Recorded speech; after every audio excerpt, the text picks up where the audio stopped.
우리 다 같이 주학에 맞추어 묵상기도 드리심으로 수요일 저녁 예배 하나님께 드리시겠습니다.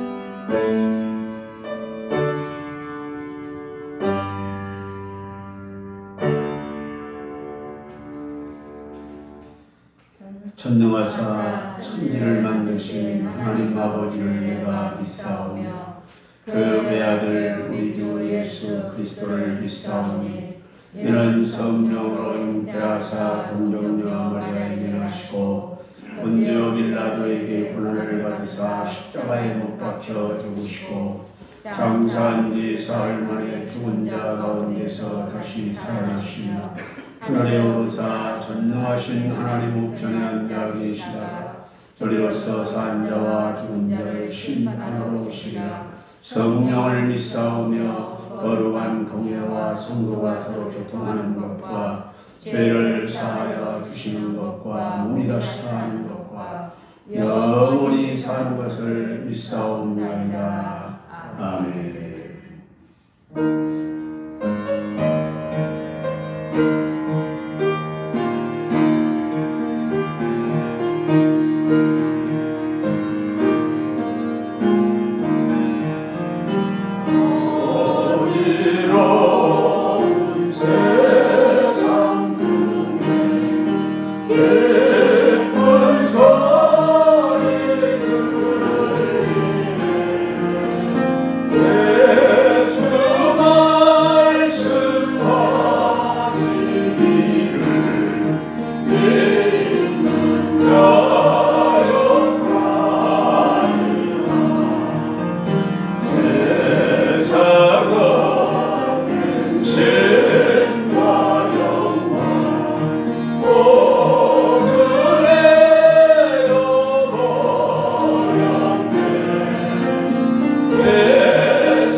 하나님 말씀 보시겠습니다.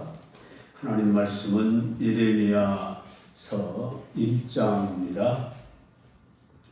예레미야 1장 1절부터 19절 마지막 절까지 교독을 하시겠습니다.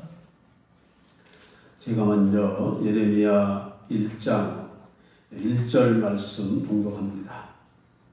베냐민 땅 아나돗의 제사장들 중 hil기야의 아들 예레미야의 말이라. 아몬의 아들 유다와 요시야가 다스리기 13년에 여호와의 말씀이 예레미야에게 임하였고 요시야의 아들 유다의 왕 여호야김 시대부터 요시야의 아들 유다의 왕 시드기야의 11년 말까지 곧 5월에 예루살렘이 사로잡혀 가기까지 임하니라. 여호와의 말씀이 내게 임하니라. 이르시되 내가 너를 모태에 짓기 전에 너를 알았고 네가 배에서 나오기 전에 너를 선별하였고 너를 여러 나라의 선지자로 세웠노라 하시기로 내가 이르되 슬프도소이다. 주 여호와여 보소서. 나는 아이라 말할 줄을 알지 못하나이다 하니 여호와께서 내게 이르시되 너는 아이라 말하지 말고 내가 너를 누구에게 보내든지 너는 가며 내가 네게 무엇을 명령하든지 너는 말할지니라. 너는 그들 때문에 두려워하지 말라. 내가 너와 함께하여 너를 구원하리라. 나 여호와의 말이니라 하시고 여호와께서 그의 손을 내밀어 내 입에 대시며 여호와께서 내게 이르시되 보라 내가 내 말을 네 입에 두었노라. 보라 내가 오늘 너를 여러 나라와 여러 왕국 위에 세워 내가 그것들을 뽑고 파괴하며 파멸하고 넘어뜨리며 건설하고 심게 하였느니라 하시니라. 여호와의 말씀이 또 내게 임하니라. 이르시되 예레미야야 내가 무엇을 보느냐 하시매 내가 대답하되 내가 살구나무 가지를 보나이다. 여호와께서 내게 이르시되 내가 잘 보았도다. 이는 내가 내 말을 지켜 그대로 이루려 함이라 하시니라. 여호와의 말씀이 다시 내게 임하니라. 이르시되 내가 무엇을 보느냐 대답하되 끓는 가마를 보나이다. 그 윗면에 북에서부터 기울어졌나이다. 여호와께서 내게 이르시되 재앙이 북방에서 일어나 이 땅의 모든 주민들에게 부어지리라. 내가 북방 왕들의 모든 족속들을 부를 것인즉 그들이 와서 예루살렘 성문 어귀에 각기 자리를 정하고 그 사방 모든 성벽과 유다 모든 성읍들을 치리라. 여호와의 말이니라. 우리가 나를 버리고 다른 신들에게 분양하며 자기 손으로 만든 것들에 절하였은즉 내가 나의 심판을 그들에게 선고하여 그들의 모든 죄악을 징계하리라. 그러므로 너는 네 허리를 동이고 일어나 내가 네게 명령한 말을 다 그들에게 말하라. 그들 때문에 두려워하지 말라. 네가 그들 앞에서 두려움을 당하지 않게 하리라. 보라 내가 오늘 너를 그 온 땅과 유다 왕들과 그 지도자들과 그 제사장들과 그 땅 백성 앞에 견고한 성읍 새기름 그 성벽이 되게 하였은즉 같이 읽습니다. 그들이 너를 치나 너를 이기지 못하리니 이는 내가 너와 함께하여 너를 구원할 것임이니라. 여호와의 말이니라. 아멘. 기도드리겠습니다. 사랑의 하나님, 오늘 수요일 저녁 예배를 맞이하게 하시고 저희들이 이 저녁 주 앞에 모여서 하나님을 찬양하며 경배합니다. 아버지 하나님 영광 받으시고 우리 모두에게 예배자들로서 합당한 은혜를 베풀어 주시옵시고 앞으로 세상에 나가서 살아갈 때에 주님이 우리에게 주신 사명을 따라서 빛과 소금된 사명을 다하게 하시고 또 이 사명을 감당할 능력 있는 성도들 되게 하여 주시옵소서. 또 지금 코로나로 인하여 많은 사람들이 병들고 죽고 어려움을 당하고 있습니다. 하나님께서 우리 성도들을 지켜주시고 보호하실 뿐만 아니라 이러할 때에 많은 사람들에게 그리스도인으로서 빛을 발하게 하시고 또 하나님이여 그리스도의 향기를 드날릴 수 있는 은혜와 믿음을 더하여 주옵소서. 아버지 하나님 원하옵나이다. 오늘도 주님의 이름으로 예배드리는 제단마다 성령으로 역사하시고 선포되는 말씀으로 우리 온 백성들이 살게 하시고 또 우리 교우들 중에 병들어 고통 중에 있는 자들을 주님이 치료하시고 주여 새 힘을 주옵소서. 주님께서 치료하신다고 약속하셨사오니 말씀대로 이루어 주옵소서. 또 하나님 아버지 오늘 영상 예배로 하나님 앞에 가정에서 예배드리는 식구들에게도 같은 복을 주시고 모두가 하나님께 영광 돌리는 귀한 시간 되게 하여 주옵소서. 예수님의 이름으로 축복하며 기도드리옵나이다. 아멘. 할렐루야. 네, 오늘 함께 봉독한 말씀을 가지고 선지자로 부름받은 예레미야에 대해서 말씀을 드리고자 합니다. 그동안 우리가 이사야서를 이렇게 수요일 저녁마다 상고해 왔는데 이사야 66장을 마치고 이제 예레미야 1장을 오늘 시작합니다. 자, 오늘 본문은 하나님은 자기 백성과 열방에 대해서 이렇게 직접 말씀하지 아니하시고 우리가 보아왔습니다마는 이사야나 이런 예레미야 같은 이런 선지자들을 통해서 말씀을 하셨다고 하는 것이 구약시대나 신약시대에서 특징이 되고 있습니다. 자, 우리가 잘 아는 열왕기하 20장의 말씀에 보면은 히스기야 왕이 나오는데요. 한번 읽어보겠습니다. 1절과 20장 1절과 4절로 6절까지 한번 읽어봅니다. 시작. 그때 히스기야가 병들어 죽게 되매 아모스의 아들 선지자 이사야가 그에게 나와서 그에게 이르되 여호와의 말씀이 너는 집을 정리하라. 내가 죽고 살지 못하리라 하셨나이다.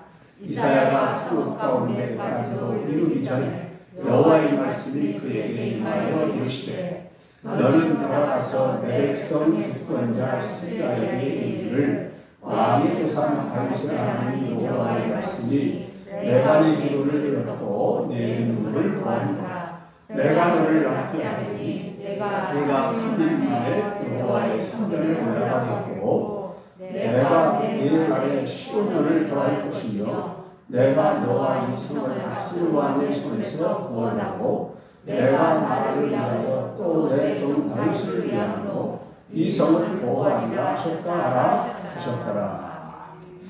자, 이 말씀의 역사적 배경을 여러분은 잘 아시죠? 히스기야, 유다 왕 히스기야가 죽을 병이 드는 겁니다. 자, 사람이 병을 앓는 것은 일생 동안 수없이 앓을 겁니다. 병들고 낫고 병들고 낫고를 아마 이 세상 떠날 때까지 그렇게 하는데요. 이 히스기야는 결국 죽을 병이 들었다고 분명하게 밝혀주고 있는데요. 이 죽을 병이 들었는데 너 이거 죽을 병이다. 이 병 때문에 죽고 살지 못한다. 이것을 하나님이 지금 히스기야에게 말씀을 하시는데 직접 말씀하실 수 있죠. 그런데 하나님이 그렇게 하지 아니하시고 굳이 아모스의 아들 선지자 이사야를 부릅니다. 너 가서 내 백성 주권자 이 히스기야에게 너 죽고 살지 못한다고 전해라 이랬어요. 그래서 가서 그대로 전한 겁니다. 당신이 죽고 살지 못한다고 합니다. 하나님께서. 그냥 선지자 내가 말하는 게 아니고 하나님이 그렇게 말씀하셨다. 그러니 뭐 지금 히스기야는 그동안 하나님의 역사를 많이 체험한 분이거든요. 그러니까 틀림없이 하나님이 죽는다니까 이건 영락없이 죽은 거예요. 그러니까 하나님 앞에 벽에다가 얼굴을 대고 얼마나 통곡하며 부르짖었던지 하나님의 말씀을 전하고 이사야가 다시 돌아갑니다. 지금 돌아가고 있어요. 그런데 돌아가고 있는데 오늘 우리가 읽은 이 4절 말씀에 보면 4절 한번 보여주시죠. 4절에 보면 그런 이사야가 성읍 가운데까지도 이르기 전에 그러니까 지금 이사야가 지금 히스기야에게 이야기하고 돌아가는데 어디까지 갔느냐면은 성읍 가운데까지도 아직 못 갔어요. 지금 가고 있는 중인데 그런데 그때 여호와의 말씀이 그에게 또 임한 거예요. 그래가지고 하시는 말씀이 뭐냐면은 너는 다시 내 백성 주권자 히스기야에게 돌아가서 내가 내 기도를 들었고 내가 내 연한을 15년을 더하게 할 것이고 내 나라를 아수르 나라의 손에서도 구원할 것이다. 이렇게 말씀을 하라는 거예요. 자, 보십시오. 지금 하나님이 직접 할 수 있잖아요. 그렇죠? 지금 히스기야도 말이죠. 기름 부음 받은 왕으로 기름 부음 받은 하나님의 종이에요. 왕으로서의 종입니다. 자기 하나님의 백성을 다스리도록 하나님의 종으로 기름 부었어요. 그렇다면은 그에게 직접 말씀하실 수 있는데 그렇게 하지 아니하시고 꼭 이사야를 통해서 죽는다고 할 때도 이사야를 통해서 다시 산다고 할 때도 아니 기도했으니까 기도한 사람에게 그냥 응답해 주셔도 되잖아요. 그런데 그렇게 하지 아니하시고 꼭 이사야를 통해서 말씀해요. 왜냐? 왜 그러냐면요. 하나님이 그럴 수가 없어서 히스기야에게 직접 말씀할 수가 없어서가 아니라 내가 너를 통해서 말씀한다고 약속한 거예요. 너를 통해서. 그러니까 하나님이 그렇게 하신다고 하고 지금 이사야를 통해서 계속 이렇게 말씀하시도록 하는 역사를 볼 수가 있습니다. 오늘날도 하나님은 사람들을 세워서 말씀을 하신다는 것을 꼭 기억하셔야 돼요. 사람을 세워서 하나님이 말씀하신다. 사람을 창조해 나가는 것도 사람을 통해서 하지 않습니까? 그렇죠? 아버지 어머니를 통해서 또 사람 낳고 이렇게 해서 하나님이 세상에 사람을 창조해 가고 있는 거예요. 사람을 통해서 역사하시는 거예요. 자, 그래서 오늘 이 선지자로 부름받은 예레미야에 대해서 첫 번째 말씀 드릴 것은 부르심은 하나님께로부터입니다. 첫 번째요. 이거 보여주세요. 첫 번째 말씀. 예, 부르심은 하나님께로부터입니다.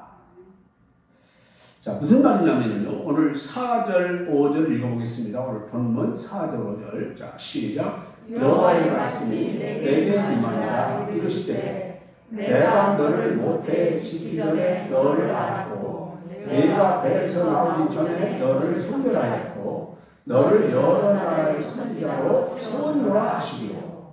자, 지금 예레미야를 하나님이 여러 나라의 선지자로 세웠다는 겁니다. 자, 그러니까 하나님이 지금 예레미야를 부르신 것이죠. 자, 예레미야는 자원에서 선지자가 된 게 아닙니다. 자원에서 선지자가 된 게 아니에요. 여러분, 우리가 로마서를 비롯해서 13권의 바울 사도가 지은 성경이 있어요. 그렇죠? 지금 바울서신이라고 그러죠. 그 책들이 쭉 보면은 전부 서두에 뭐라 그러면은 예수 그리스도의 부르심을 받은 종이라고 자기를 말합니다. 그러니까 바울 사도도 자원에서 내가 전도자가 되고 이방인의 사도가 된 게 아니에요. 하나님이 그를 부르셨다는 거예요.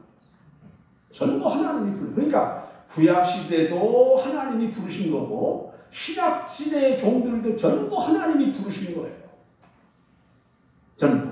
이걸 우리가 알아야 돼요. 그 선지자가 된 것은요. 이 예레미야가 선지자가 된 것은 전적으로 하나님의 주권 행위에 의한 것이었다는 겁니다.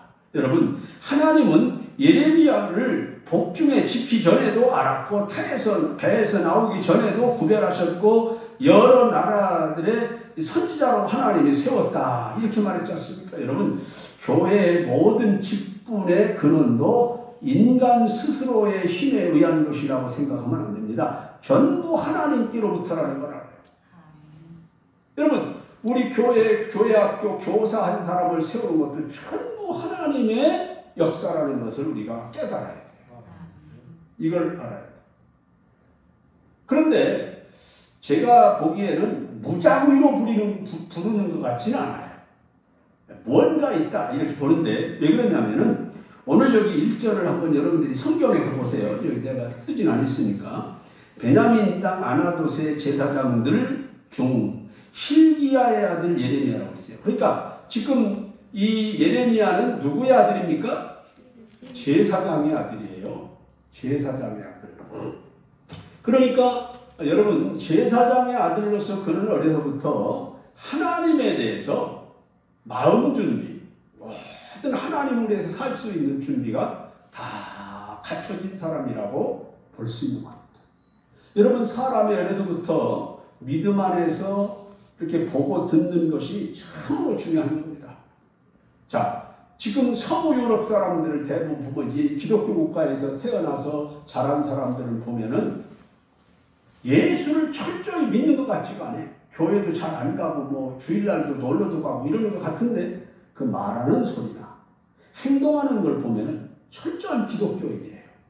그런데 우리나라 사람들은요, 막 은혜 받았고 불 받았고 막 능력 받았고 막 예언하고 막 입신하고 했어도, 철야기도 금식기도 했어도 말하는 거라든지 행동하는 걸 보면은 기독교인 같지가 않아. 주일날 와서 예배 드릴 때 보면 뜨거운데 말이죠. 이러기 때문에 어려서부터 여러분 기독교 그 환경 속에서 자란다라고 하는 것이 그렇게 중요하다는 걸 알아야 돼요. 그렇습니다. 네. 자, 여러분, 이 교회의 모든 직분자의 근원도 교회에서도 그냥 세웁니까? 적어도 우리 교단에서도요, 집사를 5년 이상 한 사람 권사 세우고, 우리 교단, 작은 교단도 권사를 5년 이상 한 사람을 장로 세웁니다. 그냥 되는 거 아닌 거예요. 네. 그것도 5년 됐다고 무조건 다 세우느냐? 그것도 아닌 거죠.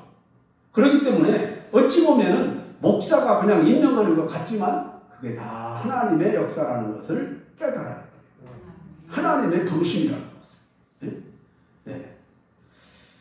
자, 인간 스스로의 힘에 의한 것이 아니고 하나님께로부터 오는 것이라고 하는 것을 집사님, 권사님, 장로님 여러분들은 그걸 깨닫고 주여 부족한 종에게 이런 직분 주심을 감사합니다 하고 사명을 감당해야 돼요. 요한복음 15장 16절을 보죠. 자, 시작. 너희가 나를 택하는 것이 아니고 내가 너희를 택하여 세웠으니 이는 너희로 가서 열매를 맺게 하고 또 너희 열매가 항상 있게 하고 내 이름으로 아버지께 무엇을 구하든지 다 받게 하려 합니다. 그랬어요. 여기도 보면은 예수님의 제자들을 보고 예수님이 하신 말씀인데요. 너희가 나를 택해서 제자 된 게 아니라는 겁니다. 내가 너희를 택하여 세웠다는 거예요. 오늘 신약시대, 구약시대도 그렇고 신약시대도 똑같은 것을 우리가 깨달아야 됩니다. 그렇다면 지금은 아니겠습니까? 지금도 마찬가지입니다. 바울 사도도 이런 말을 했어요. 자, 사도행전 20장 28절 보죠. 자, 시작. 여러분은 자기를 위하여 또는 온 양떼를 위하여 산다. 성령이 그들 가운데 여러분을 감독자로 삼고 하나님이 자기 피로 사신 교회를 보살피게 하시느니라. 자, 여기 보면은 성령이 그들 가운데 여러분을 감독자로 삼고 이렇게 하나님의 종으로 불렀다는 거예요. 신약 시대에는 목사도 있고 뭐 교사도 있고 하지만은 성경에는 감독이라는 직분이 있어요. 감독. 예, 여러분을 감독자로 삼고 하나님이 자기 피로 사신 교회를 보살피게 했다 이런 얘기예요. 자, 여러분, 그렇기 때문에 이 모든 말씀을 볼 때에 구약 시대나 신약 시대 똑같이 하나님께서 하나님의 선지자나 종들이나 전도자를 부르셔서 세웠다는 거예요. 중요한 것은 오늘도 하나님이 나를 세우셨구나. 이 믿음을 우리가 갖는 거예요. 할렐루야. 자, 그리고 두 번째는 하나님의 부르심을 거절할 수 없습니다. 네? 하나님이 이사야나 예레미야나 여타고 다니엘이나 에스겔이나 이런 하박국이나 이런 선지자들을 불렀는데 이 하나님의 부르심을 사람이 거절할 수 없다는 겁니다. 하나님의 부르심을 받고 거절한 선지자가 거의 없어요. 물론 거절은 다 합니다. 왜? 제가 부족합니다. 이런 거죠. 그렇지만 끝나지 않았어요. 자, 오늘 6절을 보겠습니다. 예레미야 1장 6절 시작. 내가 이르되 슬프도소이다. 주여 여호와여 보소서. 나는 아이라 말할 줄을 알지 못하나이다. 선지자가 뭘로 하나님의 사역을 합니까? 말로 하는 거죠. 그렇죠? 말로 선포하는 거예요. 하나님의 말씀 그대로를 갖다가 전하는 거예요. 전하는 거. 자, 그리고 이제 선지자와 제사장이 성격이 다르다는 거 아시죠? 그 뭐 어떤 것이 다르냐? 방향성이 달라요. 방향성이. 자, 선지자는 이게 이쪽이 하나님이고 이쪽이 사람이라면은 선지자는 하나님을 던지고 이렇게 백성을 향해 씁니다. 그래서 하나님의 말씀을 가지고 백성들에게 선포를 하는 거예요.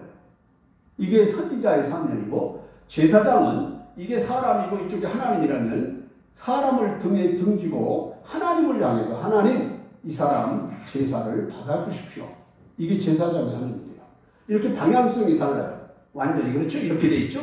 자, 이게 이제 선지자와 제사장이 이제 다른 점인데, 자, 여러분 어쨌든 주님께서 너는 나의 선지자로 내가 너를 세웠다 이러니까 예레미야가 하는 말이 뭡니까? 슬프도소이다.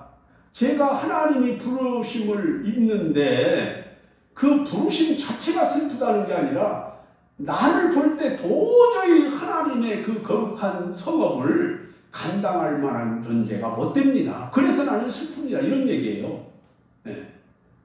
그러면서 이 예레미야는 뭘 말하는 겁니까? 지금 거절의 뜻을 표현했어요. 거절의 뜻을. 그러나 하나님은 계속 그에게 말씀을 주시면서 선지자의 사명을 수행하도록 격려를 하고 있는 겁니다.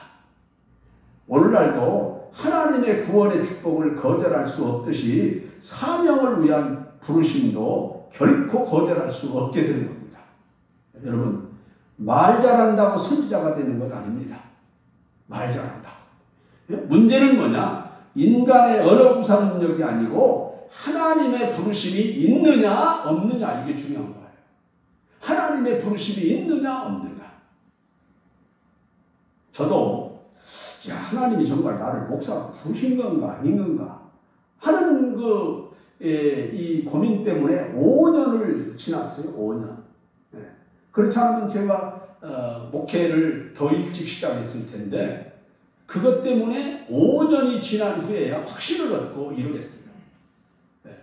자, 여러분, 그렇기 때문에 중요한 것이 뭐냐? 하나님이 나를 부르셨느냐 안 부르셨느냐, 이게 중요하다는 거죠.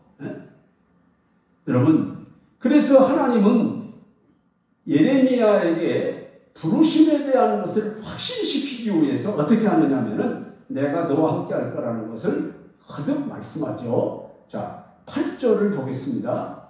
시작. 너는 그들 때문에 두려워하지 말라. 내가 너와 함께하여 너를 구원하리라. 나 여호와의 말이라. 자, 지금 예레미야가 나는 말할 줄을 모릅니다. 아이라서 난 부족해서 뭐 이런 얘기죠. 그렇다면은 그 부족함이 하나님 앞에서 부족하다는 것도 되지만은 저 사람들을 상대하려고 보니까 그들만 내가 못해서 부족하다는 그런 의미가 있거든요. 그러니까 그거 두려워하지 말라는 거예요.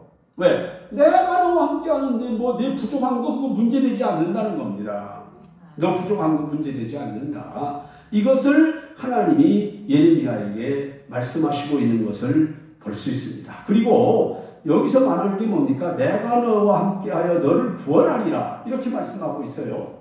어떤 어려움 속에서도 절대 너를 굴하지 않도록, 그들 앞에서 무릎 꿇지 않도록 하나님이 구원해 주시겠다고 약속합니다. 하나님이 함께 하시는 개인은 하나님이 함께 하지 않는 어떤 수많은 사람들보다도 더 강하고 힘이 있는 것이죠. 여러분, 왕들과 방백들과 백성들이 여러 번 예레미야를 죽이려고 했죠. 수없이 죽이려고 시도를 했던 것을 이제 예레미야서를 보다 보면은 나타나게 되는데요. 여러분, 그렇지만 하나님이 함께 하시는 예레미야를 그들이 결코 죽일 수도 없고 예레미야를 이길 수도 없었습니다. 예레미야가 아무런 힘도 없는 평민이에요. 네. 지금으로 말하면 목사의 아들이에요. 자, 목사의 아들하고 세상에 일반 믿지 않는 사람 아이하고 싸우면 누가 이기겠어요? 목사의 아들이 아무리 주먹질을 잘해도 목사의 아들이 사람 때리고 이기고 이럴 수 있습니까? 그냥 저주할 수밖에 없겠죠. 그런데 특별히 예레미야가 이렇게 큰 어려움을 당합니다.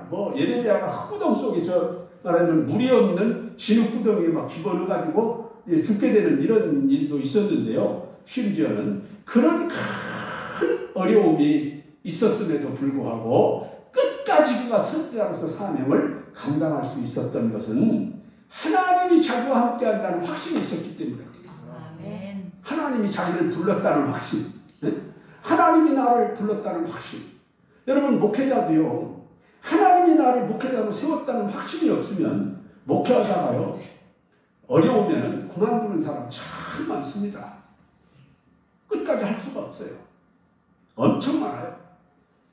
자, 여러분, 그렇기 때문에 이 예레미야가 죽을 뻔하기를 수없이 해도 끝까지 선지자로서 사명을 감당할 수 있었던 것은 하나님이 자기를 부른 것이 확실하고 하나님이 자기와 함께하는 것이 확실하기 때문에 그것 때문에 그 능력 때문에 그 믿음 때문에 그는 모든 것을 극복하고 승리할 수가 있었어요. 특별히 예레미야 애가도 뒤에 나오지 않습니까? 예레미야를 눈물의 선지자라고 부릅니다. 왜 눈물의 선지자냐? 예레미야는 시대적으로 오늘 본문에도 시대가 나왔죠. 여기 지금 그때가 어느 때냐면은 남쪽 유다 나라 이스라엘 그 나라가 마지막으로 이제 조금만 있으면 이제 그 나라가 부패하고 우상 숭배하고 이런 일 때문에 바벨론으로 잡혀가는 거예요. 그런데 하나님은 예레미야를 보고 이제 앞으로 나가면서 우리가 이제 볼 수 있는 말씀이 나옵니다만은 뭐라고 말을 하냐면은 예레미야를 통해서 하나님은 바벨론에 너희들 항복하라. 바벨론에 항복하면은 죽지 않고 살 수 있다. 이걸 전하라는 거예요. 자, 그러면은 여러분 내가 예를 들어서 일본 놈이 우리를 쳐들어온다고 봅시다. 그러면 내가 나서서 선지자라고 나서가지고 하나님이 말씀하셨다고 그러면서 여러분 우리는 일본에 항복해야 살 수 있습니다. 이러면은 뭐라고 그러겠어요? 맹로라고 하지 않겠습니까? 그러니 예레미야는 분명히 하나님이 말씀하셔서 그 얘기를 해야 되고 백성들은 믿어주지 않고 그러니 이게 얼마나 핍박이 심했겠습니까? 그렇기 때문에 오늘날도요 선지자는 돌을 맞지 않는 사람이 없다는 것을 우리가 깨달아야 돼요. 선지자. 여러분들이 예수 믿고 천국 가시면 에이그 너 천국 봤어? 이러지 않습니까? 우리는 알고 믿고 있는데 그들은 모르기 때문에 우리가 이상한 사람인 거예요. 선지자가 그래서 돌 맞는 겁니다. 먼저 알았기 때문에. 다른 사람은 다 모르는데 먼저 아는 게 선지자예요. 이름 자체도. 먼저 알았다는 것이 선지자입니다. 그렇기 때문에 여러분 그들은 그런 고난이 있는데 특별히 예레미야는 시대적으로 엄청난 고난이 있는 선지자가 엄청 고난받는 시대에 선지자로서 재직을 했기 때문에 특별히 어려움이 많았는데도 끝까지 그가 선지자로서의 사명을 감당할 수 있었던 것은 두 가지예요. 하나님이 나를 불렀다는 것이 확실하고 하나님이 나와 함께 하신다는 것이 확실하고 이렇기 때문에 어떤 어려움 속에도 굴하지 않고 끝까지 사명을 감당했다는 겁니다. 여러분도 중요한 것은요. 하나님이 나를 세우셨다. 이거 믿으시기를 축원합니다. 그리고 세 번째는 정보를 주심으로 사명을 감당하게 했어요. 하나님이 무조건 이 사명을 감당해라 이렇게만 하신 게 아니라 하나님이 그에게 정보를 다 주셨어요. 지혜와 지식을 주시고 하나님이 그에게 필요한 정보를 다 주셨다 그러네요. 자, 여러분 하나님은 예레미야에게 국내외 정세의 정보를 주셨어요. 그러니까 선지자가 특별히 예레미야는 어느 개인을 향한 그런 어떤 말씀을 전하는 이런 선지자가 아니라 국가적으로 이렇게 특별히 예언을 하는 그런 선지자였거든요. 그래서 하나님은 그에게 국내외 정세의 정보를 주심을 통해서 사명을 감당하게 했어요. 자, 오늘 예레미야 1장 11절 12절을 먼저 읽어봅니다. 자, 시작. 여호와의 말씀이 또 내게 임하니라. 이르시되 예레미야야 네가 무엇을 보느냐 하시매 내가 대답하되 내가 살구나무 가지를 보나이다. 여호와께서 내게 이르시되 네가 잘 보았도다. 이는 내가 내 말을 지켜 그대로 이루려 함이라 하시니라. 자, 이 말씀은 살구나무 가지를 보았다고 그랬는데 이 말씀은 뭐라는 얘기입니까? 살구나무 가지를 보여준 이유는 뭐냐면은 하나님의 말씀이 곧 이루어질 것을 분명하게 이룰 것을 말씀하기 위함이다 이런 얘기예요. 그런데 이 살구나무라고 하는 나무를 제가 주석에서 보니까 그 팔스틴 지방에서는 무슨 나무냐면은 아몬드라는 거 있죠. 아몬드 나무라고 부릅니다. 우리나라에서는 살구나무라고 이렇게 이걸 번역을 한 거예요. 자, 그런데 이 나무가 당시 이제 하나님이 예레미야에게 보여주실 때 살구나무 꽃이 있었는지 없었는지 그건 모르겠어요. 살구나무 가지를 봤다고 했거든요. 그런데 이 살구나무하고 팔스틴 지방의 아몬드 나무하고의 그 공통점이 있는데 그게 뭐냐면은 가장 먼저 봄에 일찍 꽃이 핀다는 거예요. 일찍 꽃이 핀다. 자, 우리나라가 지금은 봄에 일찍 꽃이 피는 꽃이 뭐냐 그러면은 사람들이 벌꽃이라고 그러겠죠. 그런데 우리나라 원래 꽃은 뭡니까? 살구나무 꽃이에요. 그죠? 우리 꽃이 살구나무 꽃이란 말입니다. 자, 노래에도 살구나무 꽃은 있어도 벌꽃은 없죠? 그렇죠? 네. 자, 그런 겁니다. 그러니까 우리나라 사람들은 그것을 제일 일찍 피는 꽃나무를, 그 나무를 뭐라고 그랬냐면은 살구나무 꽃이라고 이렇게 얘기한 거예요. 자, 그러니까 이것은 하나님께서 말씀하신 내용이 분명하게 속히 빨리 임한다 하는 그런 의미로 이제 보시게 됐다라고 하는 겁니다. 이것을 말씀하고 있어요. 자, 그 다음에 또 하나는 뭘 하나님이 보여주셨느냐면은, 자, 오늘 13절, 14절을 보겠습니다. 자, 시작. 여호와의 말씀이 다시 내게 임하니라. 이르시되 내가 무엇을 보느냐? 대답하되 끓는 가마를 보나이다. 그 일면에 북녘에서부터 기울어졌나이다 하니 여호와께서 내게 이르시되 재앙이 북방에서 일어나 이 땅의 모든 주민들에게 부어진다. 자, 지금 끓는 가마솥이 북쪽에서 남쪽으로 이렇게 기울어졌어요. 그러니까 끓는 가마솥이 막 기울어지면 끓는 물이 막 흘러들어오겠죠? 이것을 뭐라고 말씀하고 있냐면은 이 14절에서는 이르시되 재앙이 북방에서 일어나 이 땅의 모든 주민에게 부어지리라 그래요. 부어진다. 기울어지니까 부어지는 거 아니겠어요? 솥이 기울어지면 부어지는 거죠. 이걸 말하는 거예요. 그러니까 이것은 바로 끓는 가마는 전쟁으로 인하여 나라가 황폐해질 것을 예언한 내용이에요. 전쟁으로 인해서. 그러니까 그리고 여기서 북방이라고 했단 말입니다. 북쪽. 이 북쪽은 어느 나라를 말하느냐 하면은 바로 아수르, 그리고 또 하나 나라는 갈대아, 이런 나라들이 이스라엘의 북방에 있는 나라들이에요. 그런 나라들이 이스라엘을 나중에 보면 다 괴롭혔거든요. 그러니까 그런 나라들이 곧 쳐들어온다는 겁니다. 그래서 하나님이 그들을 불러다가 너희들을 삼키게 할 것이다. 자, 그 이유가 무엇이었습니까? 바로 그들이 하나님을 버리고 우상을 숭배하는 것 때문에 이제 그렇게 된 건데요. 여러분, 여기서 보면은 뭘 할 수 있느냐면은 하나님이 예레미야에게 앞으로 될 정보를, 앞으로 일어날 일에 대한 정보를 하나님이 다 미리 주셨어요. 예레미야에게. 아수르가 또는 바벨론이 이렇게 지금 그런 나라들이 지금 이렇게 갈대아나 이런 바벨론 나라가 유다 나라를 쳐들어올 것을 미리 알게 하시고 정보를 다 주셨다는 얘기예요. 그래서 그걸 가지고 예언을 한 거예요. 그렇기 때문에 여러분들도 주의 일을 하려고 하면 하나님이 남들이 보지 못한 것을 보게도 하시고 남들이 깨닫지 못한 것을 먼저 깨닫기도 하시고, 여러분, 그래서 선지자적인 능력을 하나님이 주시는 거예요. 예수 믿는 사람들, 오늘날도 말이죠. 이것을 우리가 알아야 할 줄로 믿습니다. 오늘날 우리들도 북방으로부터 핵의 위협을 받고 있죠. 우리나라도. 그렇죠? 그리고 하나님은 국내 정세에 대해서도 말씀을 했습니다. 북의 위협을 받고 있는 남유다 나라의 실상이 어떠한 것인지를 알려주셨어요. 그것은 뭐라고 말했습니까? 곧 종교적 타락을 지적을 했어요. 자, 오늘 16절 말씀 봅니다. 자, 시작. 우리가 나를 버리고 다른 신들에게 분양하며 자기 손으로 만든 것들에 절하였은즉 내가 나의 심판을 그들에게 선고하여 그들의 모든 죄악을 징계하리라. 그랬어요.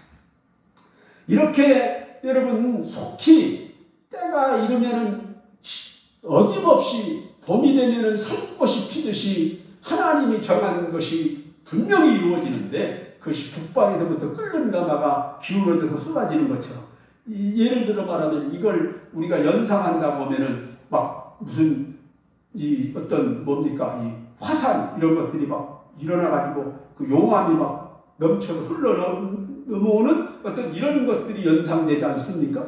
그런 것인데 이런 일들이 일어나는 원인이 무엇이라고 말씀하고 있느냐면은 이 백성들이 하나님을 버리고 다른 신에게 분향하는 우상 숭배의 죄였어요. 그러니까 종교의 타락입니다. 종교의 타락. 여러분, 이 종교라고 하는 것은 참 중요한 거예요. 여러분, 종교가 건전하고 한 그런 그 신성한 종교가 있는 나라도 건전하고 나라도 부강하고 나라도 깨끗합니다.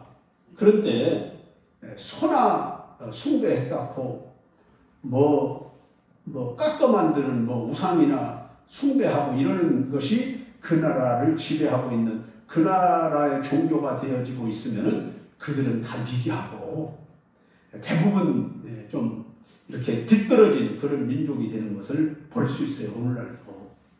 그렇기 때문에 이 종교가 타락하면 그 나라는 이미 타락한 나라가 되는 거예요. 왜 그러냐면은 종교가 모든 백성들의 마음을 이렇게 움직입니다. 이게 그렇게 돼 있어요. 그래서 모든 사람들의 심리 상태가 그 종교에 따라서 이게 형성이 되는 거예요.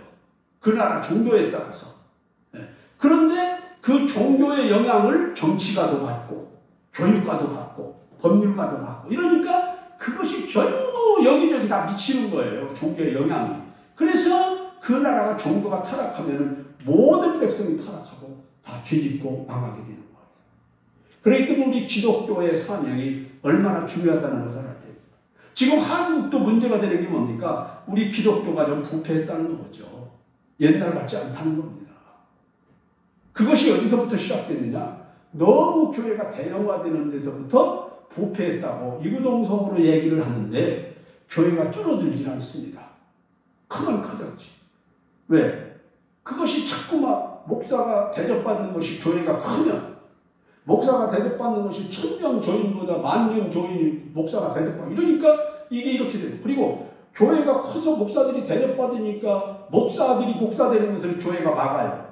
성경에는 목사들이 목사하지 말라는 말 없습니다. 제사장 아들이 제사장하고 선지자 아들이 선지자하고 오늘도 봤지만은 제사장 아들이 선지자 하잖아요. 하나님은. 그런데 지금 한국교회는 그걸 막습니다. 왜냐? 너무 너희들 부자간에만 아버지, 아들, 손자까지 전부 다 교회에서 대접받지 않느냐 이런 식이 돼버린 거예요. 그러니까 어떤 정말 십자가 지고 사명을 감당하는 것을 죄종으로 보고 있는 것이 아니고 대접받는 사람으로 횡재하는 사람으로 보고 있다 이런 얘기예요. 이게 너무 잘못된 거예요. 거기서 그것이 어디서부터 비롯된 것인가 하는 것에 대해서 우리는 잘 알아야 돼요.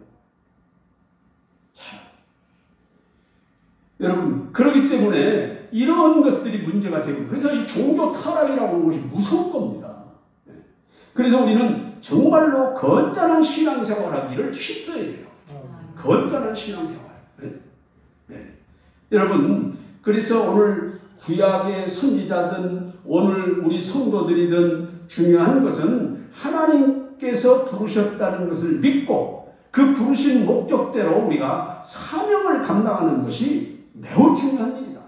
목사는 목사대로, 평신도는 평신도대로. 여러분 모두가 자신의 사명을 잘 감당하고 앞으로 여기 나오신 여러분 잘했다 이렇게 칭찬받는 여러분 되시기를 주님의 이름으로 축원합니다. 기도하시겠습니다. 사랑의 하나님 우리 아버지, 오늘 우리가 매주 수요일 저녁에 이사야서를 선고하다가 이제는 마치고 예레미야 1장을 시작하여 선지자로 부름받은 예레미야에 대해서 선고하였습니다. 하나님은 예레미야를 부르셨습니다. 예레미야가 자원하여 선지자가 된 것이 아니고 하나님이 특별히 그를 불렀는데 내가 너를 복중에 짓기 전에도 태에서 배에서 나오기 전에도 너를 구별했다고 말씀을 하시고 너를 여러 나라의 선지자로 세웠다고 하나님이 그를 부르시고 내가 너와 함께하리니 너를 당할 자가 없으리라고 약속하신 말씀을 믿고 예레미야 선지자가 일생을 선지자로 사명을 감당했습니다. 우리 성도들도 하나님이 나를 부르시고 하나님이 내게 사명을 주셨으며 하나님이 내게 함께하신다는 임마누엘의 역사를 믿고 어떤 하나님 아버지 어려움과 난관 속에서도 모든 역경을 극복하고 끝까지 믿음을 지켜 승리하는 우리 성도들이 다 되게 하여 주옵소서. 주여 세림을 주시고 능력을 주시고 복을 주시고 필요를 따라서 물질도 주시고 특별한 건강과 능력을 은사를 주시옵소서. 예수님의 이름으로 기도드리옵나이다. 아멘. 323장 찬송 드립니다.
교회 소식은 우리 지금 코로나19로 인해서 그 방역 수칙이 1.5단계에서 1단계로 내려갔는데요.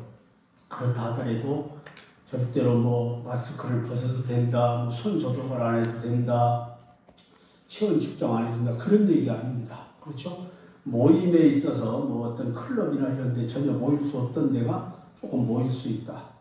학교도 뭐 한 얼마씩 학생들이 이렇게 좀 더 모일 수 있다. 이런 정도를 말하는 것이지 우리가 방역 수칙이 느슨해져도 된다는 얘기는 절대 아니기 때문에 방심하시면 안 됩니다. 절대 방심하시면 안 돼요. 여러분들이 항상 기도하는 마음으로 노력하시고 이때를 잘 극복해 나가기 위해서 늘 깨어서 기도하시기를 부탁을 드립니다. 이제 주님께서 가르쳐 주신 기도 드리겠습니다. 하늘에 계신 우리 아버지여, 이름이 거룩히 여김을 받으시오며 나라가 임하시오며 뜻이 하늘에서 이룬 것 같이 땅에서도 이루어지이다. 오늘 우리에게 일용할 양식을 주시옵고 우리가 우리에게 죄 지은 자를 사하여 준 것 같이 우리 죄를 사하여 주시옵고 우리를 시험에 들게 하지 마시옵고 다만 악에서 구하시옵소서. 나라와 권세와 영광이 아버지께 영원히 있사옵나이다. 아멘.